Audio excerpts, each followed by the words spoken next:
I am ready! GMA Weather, serbisyong totoo ng GMA News. Mamayang gabi na posibleng lumabas ng Philippine Area of Responsibility ang bagyong Helen. Pero may isa na naman bagong bagyo na namataan sa Pacific Ocean. Makibalita tayo kay GMA resident meteorologist Nathaniel Cruz. Mangtani.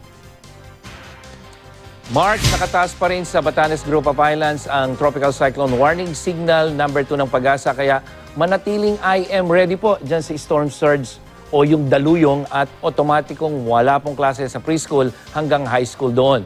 Signal number 1 naman sa may Northern Cagayan kasama na mga isla ng Babuyan.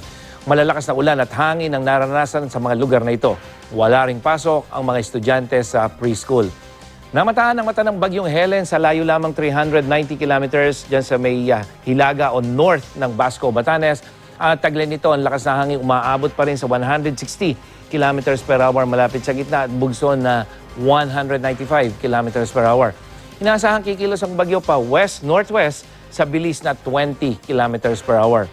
Sa forecast track ng Pag-asa ay pagkatapos mag-landfall dito sa may eastern side ng Taiwan ng bagyong Helen, tatawid dito ngayong gabi at posibleng nasa labasan ng Philippine Area of Responsibility at muling magla-landfall yung second landfall nito sa umaga naman araw ng Miyerkules. Pero mga kapuso, kahit lumabas na ng PAR ang bagyo, ay patuloy pa rin itong palalakasin ang hanging habagat hanggang bukas yan araw ng Miyerkules at apektado nito ang Southern at Central Luzon kasama na ang lambahagi ng Ilocos Region. Pero mga kapuso, yung pong hanging habagat unti-unti humihina na. Yan ay dahil sa buwan na ng Setyembre at Oktubre pangkaraniwan natatapos ang hanging habagat.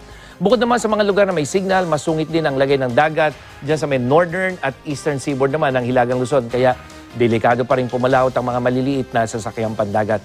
At mga kapuso, isang bagong bagyo ang namataan. Ito ay nasa labas ng PAR sa taya ng Japan Meteorological Agency.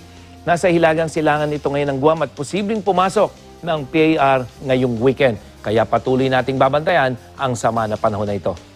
Yan ang latest mula sa GMA Weather. Ako po si Nathaniel Cruz, magplano para sigurado. I am ready. Serbisyong totoo ng GMA News.